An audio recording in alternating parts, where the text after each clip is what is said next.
Hello everyone. जय जगन्नाथ समस्त। प्राय सबू एग्जाम रे संविधान रो अनुसूची बा शेड्यूल ऑफ कॉन्स्टिट्यूशन रो क्वेश्चन आसुछि।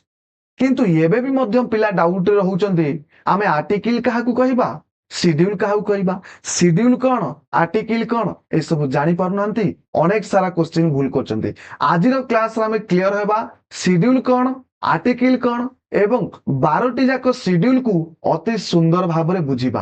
आमे पूर्व क्लास रे already salient feature of constitution बा कॉन्स्टिट्यूशन रो जो इंपोर्टेंट विशेष फीचर रहिछि, वैशिष्ट्य रहिछि, विशेषता रहिछि आमे डिस्कशन करि सरछे। ताले एबे डिस्कशन करिबा कि आर्टिकल कोन, आर्टिकल कोन एवं शेड्यूल कोन।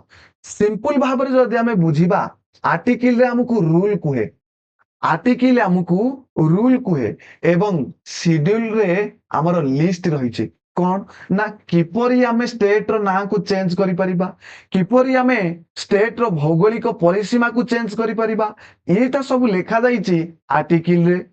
कोन कोन कले आमे आम राज्यर ना को परिवर्तन करि परिबा, किंतु राज्यर ना परिवर्तन हेइ सारला परे सेटा लेखा जीवो कोउटी लिस्ट रे। कारण एमती 1 रु 28 टा राज्यर लिस्ट किए किए आम राज्य ए 28 टी राज्यर लिस्ट रहिछि शेड्यूल रे। तांकर भौगोलिक परिसीमा केते तार लिस्ट रहिछि शेड्यूल रे। शेड्यूल हमकु लिस्ट देई थाए आ आर्टिकल हमकु रूल रेगुलेशन विषय रे जणाई थाए। तार कोन कोन सब हेले बा आमे कहि परिबा कि गोटे अंचल को राज्य रे गढ़ी तोलिया पई हमकु कोन कोन सब आवश्यक सेटा हमकु आर्टिकल ले देखिबा को मिलिबो। एवं से राज्यटा तयारी हेइ सारिला परे से राज्यर ना को एठी ऐड करा दिजिवो। ठीक सेमिति यूनियन टेरिटोरी पई मध्य सेम फंडा अप्लाई हुए। क्लियर। तो शेड्यूल 1 विषय आमे जानिबा। प्रथमे आशा करूची शेड्यूल एवं आर्टिकल को भलो भाबरे बुझी पारतिबो। आर्टिकल कहिले रूल एवं शेड्यूल कहिले से रूल रे रिलेटेड होउतिबा लिस्ट जेत सबु इंपोर्टेंट लिस्ट हमकु दरकार से लिस्ट सबु शेड्यूल रे रहिछि। तथापि जदि बुझी न पारिबे निश्चित भाबे कमेंट करिवे, मु आ पर गोटे पर्टिकुलर क्लास आनिया पई चेष्टा करिबी। शेड्यूल 1 कोन रहिछि ना name of state, union territory and their territorial jurisdiction रहिछि। जुडिफिकेशन कोन ना राज्य एवं केंद्र शासित अंचल गुड़िकर नाम एवं सेगुड़िकर भौगोलिक सीमा रो लिस्ट रहिछि शेड्यूल 1 रे। शेड्यूल 2 रे कोन रहिछि ना शेड्यूल 2 रे रहिछि provisions relating emolument and allowances president, vice president, governor, speaker, deputy speaker, Lok Sabha, Vidhan Sabha ए सब विषय समस्तंगर काहाकू केते भत्ता मिलिबो, अर्थात काहाकू केते दरमा मिलिबो, कहार कोन सुविधा ए सबरो लिस्ट। अर्थात प्राइम मिनिस्टर को दरमा केते, जदि आमे देखिबा प्रेसिडेंट कर दरमा केते, ये सबरो लिस्ट रहिछि शेड्यूल 2 रे समस्तंगर। शेड्यूल 3 रे कोन रहिछि देखिबा। शेड्यूल 3 रे रहिछि ओथ अर्थात शपथ, oath and affirmation. Oath and affirmation कहार ना यूनियन एंड स्टेट मिनिस्टर जते को एमपी रहिले, एमएनए रहिले, जजेस रहिले, सीएजी रहिले, ये समस्तंकर जो शपथ नेबे से शपथ रो कोन कोन समस्ते मिनिस्टर कोन कहिबे, एमएलए कोन कहिबे, एमपी कोन कहिबे, जजेस कोन कहिबे, ये सबरो लिस्ट रहिछि शेड्यूल 3 रे। शेड्यूल 4 रे कोन रहिछि ना एलोकेशन ऑफ सीट इन राज्यसभा अर्थात आसन बंटन। राज्यसभा रो आसन संख्या केते हबो एटा आर लिस्ट रहिछि शेड्यूल 4 रे। शेड्यूल 5 जदि देखिबा, शेड्यूल 5 मोस्ट इंपोर्टेंट। शेड्यूल 5 रे हमें कोन देखिबा को मिलिबो, ये बहुत इंपोर्टेंट। शेड्यूल 5 एंड शेड्यूल 6 ये मोस्ट दीटा इंपोर्टेंट। शेड्यूल 5 कोन ना provisions relating administration of schedule area. Schedule area अर्थात सपोज प्रेसिडेंट किछिटा एरिया को आम ओडिसा किछिटा एरिया को कहिचंती कि एटा होची शेड्यूल ट्राइब एरिया। एई अंचल रे शेड्यूल ट्राइब रो लोक माने रहुचंती बा अनुसूचित अंचल, अनुसूचित जनजाति शासन संबंधी नियम एई एरिया रे कौन रूल एंड रेगुलेशन रहिबो एटा टोटल ଯେତେ ବି ଷ୍ଟେଟ୍ ରହିଲେ ଆନ୍ଧ୍ର ପ୍ରଦେଶ, ଛତିଶଗଡ଼, ମହାରାଷ୍ଟ୍ର, କାରଣ ଏ ଅଞ୍ଚଳର କିଛି କିଛି ଅଞ୍ଚଳକୁ ସିଡ୍ୟୁଲ ଟ୍ରାଇବ ଏରିଆ ବୋଲି ଘୋଷଣା କରିଦିଆଯାଇଛି। କିନ୍ତୁ ସିଡ୍ୟୁଲ 6 ଆଠାରୁ ଟିକେ ଅଲଗା, କାରଣ ସିଡ୍ୟୁଲ 6 ରହୁଛି ପ୍ରୋଭିଜନ୍ସ ରିଲେଟିଂ ଆଡମିନିଷ୍ଟ୍ରେସନ କେବଳ 4ଟି ଅଞ୍ଚଳ, ଅର୍ଥାତ୍ ଆସାମ, ତ୍ରିପୁରା, ମେଘାଳୟ, ମିଜୋରାମ, ଏ 4ଟିକୁ ସିଡ୍ୟୁଲ ଷ୍ଟେଟ୍ ଏପରି ଭାବରେ ଘୋଷଣା କରାଯାଇଛି, ଗୋଟେ ସ୍ପେଶାଲ ଷ୍ଟେଟ୍ କହିଲେ ବି ମଧ୍ୟ ଚଳେ। ଏଠି ଅଟୋନୋମସ୍ ଡିଷ୍ଟ୍ରିକ୍ଟ କାଉନସିଲ ରହିଛି, ଅର୍ଥାତ୍ କିପରି ଭାବରେ ତାଙ୍କ ଅଞ୍ଚଳରେ କୋଉ ରୁଲ ଲାଗୁ ହେବ, ଏମିତି ସାରା ଗଭର୍ଣ୍ଣମେଣ୍ଟର କୋଉ ସ୍କିମ୍ ଏ ଅଞ୍ଚଳରେ ଲାଗୁ ହେବା ଆବଶ୍ୟକ କିମ୍ବା ଲାଗୁ ନ ହେଇପାରେ, ଆର ଡିସିସନ ସେମାନେ ନିଜେ ନେଇପାରିବେ, ଅର୍ଥାତ୍ ସେଇ ପ୍ରଶାସନ ନେଇପାରିବ ବା ଷ୍ଟେଟ୍ ଗଭର୍ଣ୍ଣମେଣ୍ଟ ନେଇପାରିବ। ତ ଏ 4ଟି ଷ୍ଟେଟ୍ କିପରି ଭାବରେ ଚାଲିବେ, ଆର ଯୋଉ ଲିଷ୍ଟ ରହିଛି ସିଡ୍ୟୁଲ 6 ରେ ଆର ଲିଷ୍ଟ ରହିଛି। ଅର୍ଥାତ୍ ଯଦି ट्राइबल मोर देन 50%, जदि ट्राइबल जो वर्तमान भी आम देखा फुंगसुंग वांगडू जे थिले से कौन ना लदाखू भी कि चाहूले स्टेट शेड्यूल 6 आड कर दिया जाऊ, जहा फल जेमती आसाम, त्रिपुरा, मेघालय, मिजोराम को किसी स्पेशल फीचर्स मिलुची, ठीक सेमती किसी स्पेशल फीचर लद्दाख को मिलिबो बोली। आर कौन ना मेन होची 50% रु ऊपर को अधिक आदिवासी संख्या जनसंख्या रही दरकार, ताहले जाइकरी कौन से स्टेट को शेड्यूल 6 रे आड करी हेबो। देन देखिबा शेड्यूल आउ कौन रही ना सेमाने निजस्व जिला किंबा आंचलिक स्वायत्त शासित परिषद गठन करिपारिबे। सेमाने निजस्व जिला किंबा आंचलिक स्वायत्त शासन गठन करिपारिबे। जो कथा कहली सेमाने याकू भी मध्य निष्पत्ति नहीं पारिबे। सपोज सेंटर गवर्नमेंट कोनोसी रूल कला, से अंचल रे से रूल टा लागू हेबो उचित कि न हेबा उचित, तार डिसीजन भी मध्य स्टेट गवर्नमेंट नहीं पारिबो। देन देखिबा शेड्यूल 7 रे कौन रही ना 3 listing of subject which union and state can make law, अर्थात 3टी तालिका दिया जाइछि। कहार कारण आमे पूर्व देखि सारथिले किछि पावर रही यूनियन लिस्ट पाखरे, अर्थात किछि पावर रही सेंटर गवर्नमेंट रे, किछि पावर रही स्टेट गवर्नमेंट पाखरे, आउ किछिटा पावर रही दुई जनक पाखरे बंटाई रही, जाको आमे कनकरेंट लिस्ट बोली मध्य कहूचे। ताले ए लिस्ट रे कौन कौन रहिला तार तालिका हमको शेड्यूल 7 ने देखिबा को मिलिबो। स्टेट लिस्ट रो कौन कौन सब रही, स्टेट पाखरे को पावर रही, तार लिस्ट हमको देखिबा को मिलिबो शेड्यूल 7 रे। क्लियर, आमे डिस्कशन करबा ए तालिका रे सब कौन कौन अछि, आको आमे भी मध्य डिस्कशन करबा किछि समय परे।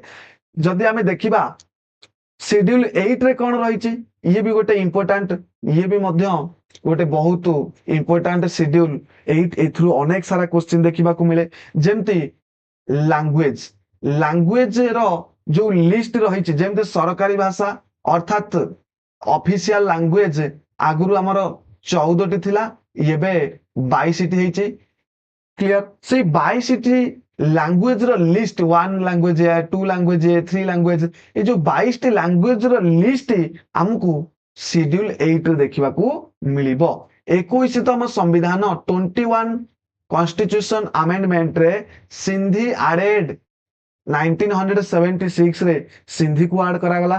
देन 71 कॉन्स्टिट्यूशन अमेंडमेंट रे 71तम संविधान संशोधन रे कोनकानी बा कोंकणी, मणिपुर, नेपाली आकु ऐड करा जाइतला। 92 कॉन्स्टिट्यूशनल अमेंडमेंट रे बोडो, डोगरी, मैथिली, सांताली आकु मध्य ऐड करा जाइतला आज ए ऑफिशियल लैंग्वेज। टोटल ऊपर वर्तमान 22टी ऑफिशियल लैंग्वेज रही। ए 22टी ऑफिशियल लैंग्वेज रो जो लिस्ट हमको देखिबा को मिलिबो शेड्यूल 8 रे। क्लियर, आउ कोन आमे देखि परिबा कि 96 संविधान संशोधन रे ओडिया को एठी संशोधन जो हमर ओरिया थिला, आगु आमे लेखुतिले कि आम लैंग्वेज होची ओरिया, सेटा बदलिक लेखाला ओडिया केबे ना 96 constitutional amendment. Clear, 96 constitutional amendment रे एटा को परिवर्तन करा जाइथिला।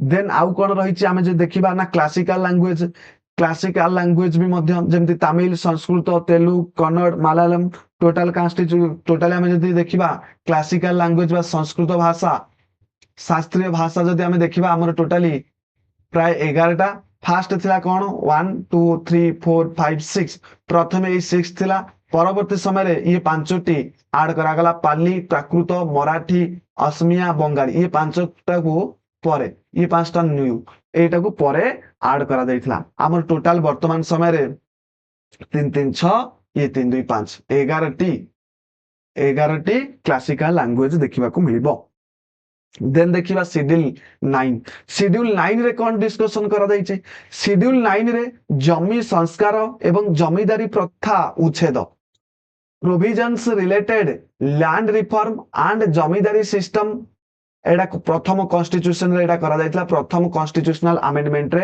1951 एकम संविधान संशोधन रे कारण आमे सेते बेले देखिबा जदी राजा राजुडा को पाखरे बहुत सारा जमी थिला तो सेति पई ए जमी संस्कार बा जमीदारी प्रथा उच्छेद नियम संबंध रे शेड्यूल 9 रे तार लिस्ट रहिछि कोन कोन सब हबो तार जेतिको सब लिस्ट एडा को देखिबा को मिलिबा हमकु शेड्यूल 9 रे शेड्यूल 10 रे कोन रहिछि ना दल बदल कारण मोस्ट इंपोर्टाट एटा बहुत समय आसे बर्तमान आम देखा राघव चढ़ा अर्थात जे बर्तमान कौन करते ना आम आदमी पार्टी थे आम आदमी पार्टी पलैंट बीजेपी रे तथापि पोस्ट कहीं गलानी आम एटा को डिस्कसन करवा बहुत शीघ्र कि provisions relating disqualification of MP and MLA on ground of defection अर्थात जदि पार्टी चाहिए तांको बाहर कर पारिबो दल बदल कारणरू सांसद विधायक मानकर अयोग्यता संबंध नियम रही शेड्यूल 10 रे